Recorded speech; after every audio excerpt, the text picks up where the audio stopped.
Hello, hi everyone. তোমরা দেখতে পাচ্ছ আমি একটা ফেসিয়াল করছি।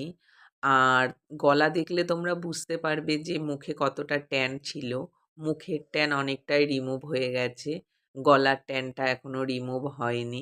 বাট এই ফেসিয়াল ট্রিটমেন্টের মাধ্যমে আমি মুখ ও গলার পুরো ট্যানই রিমুভ করে দেব। আর আমার এই ক্লায়েন্ট খুব পরিচিত ক্লায়েন্ট। সবসময়ই আমার কাছে আসে কোনো না কোনো সার্ভিস নিতে। ২ মাস হলো কোনো কারণবশত আসতে পারেনি, যার জন্যে মুখে এত ট্যান পড়ে গেছে। কিন্তু আমার ক্লায়েন্ট জানে আমার কাছে আসলে আমি তার এই প্রবলেম সলভ করে দিতে পারবো। আমি চেষ্টা করি আমার ক্লায়েন্টদের প্রবলেম সলভ করার, তারা যেন আমার কাছ থেকে হ্যাপি হয়ে যেতে পারে। তোমাদের আমি বলব যে তোমাদের স্কিনের যদি কোনো সমস্যা থাকে তাহলে তোমরা আমার সাথে যোগাযোগ করতে পারো বা আমার পার্লারে আসতে পারো। আমি চেষ্টা করব তোমাদেরও প্রবলেম সলভ করার। আমি চাই আমার ক্লায়েন্টরা আমার